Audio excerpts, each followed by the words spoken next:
Okay, so today we're going to uncomplicate intermittent fasting and actually make it very easy for you, okay?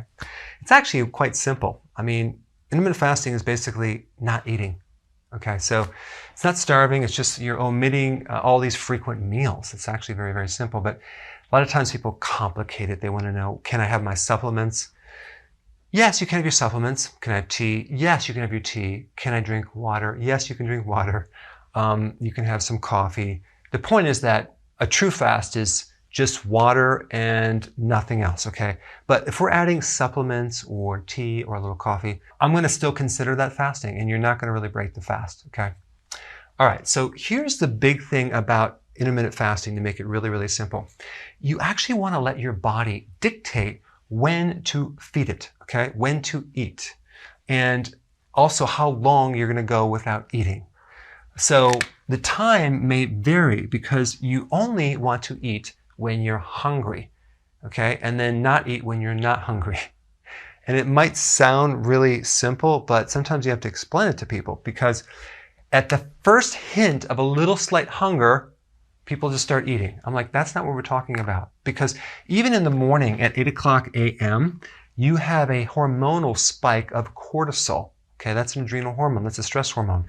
That will make you a little hungry. So you may find right in the morning, wow, I'm hungry, and then that passes, and then you're not hungry. So slight hunger is, you want to just keep going, ignore that. What I'm talking about is a strong hunger. You have stomach pains, you start getting lightheaded, weak, grouchy, okay? That means it's time to eat, okay?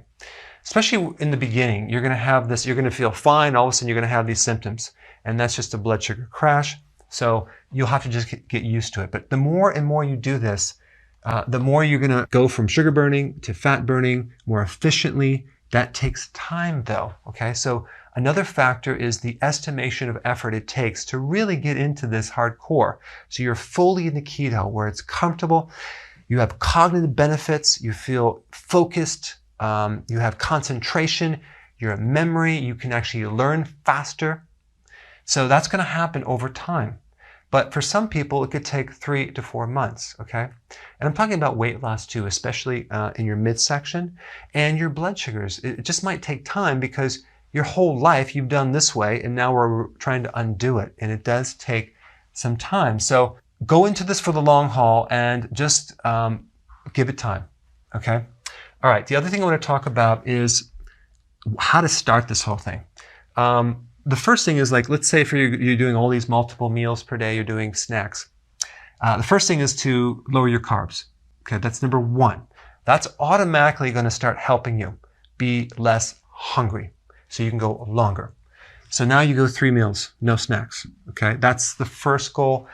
It's really important to add enough fat, okay, to go from one meal to the next. Very, very important. It's also important to add enough vegetables to also help you go from one meal to the next. A big mistake that people make is they try to do this without enough vegetables.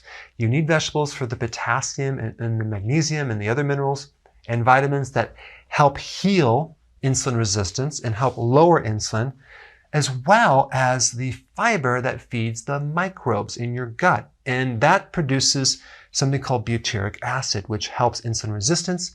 It decreases hunger. It helps blood sugars. It feeds the colon cells, and it helps your immune system. The combination of good fat and vegetables is going to help you go from one meal to the next.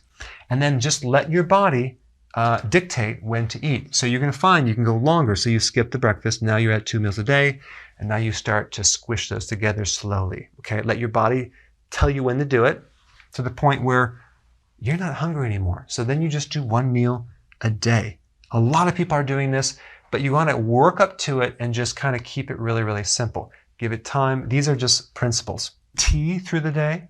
There's a tea called Hoodia gardenia, which is basically an appetite suppressant tea. It's very, very powerful antioxidant. You can try doing that if you want to actually have it help you a little bit. There's other teas as well. You can keep very, very busy because there's nothing worse than you sitting at home in front of the computer and watching the clock, like when am I going to eat? So you want to probably get out of the house, go somewhere, because that can really help you Find some activities, but don't just sit and at home. All right, sea salt, very, very important, because if you don't consume enough sodium and you're drinking water, you're diluting a little bit of sodium because you may not have enough reserve in your tank of minerals to draw on through the fasting. So the way that you know that you have enough sea salt is that you're not having any headaches, you're not feeling weak muscles, you're feeling strong. But a lot of people have side effects because they're not doing enough sea salt. Okay, I would do 1 flat level teaspoon a day. You can put that in your food. You can even mix it with water, some of it, not the whole thing, and drink that down. Electrolytes are very, very important too for potassium, magnesium, calcium, and find one with high potassium.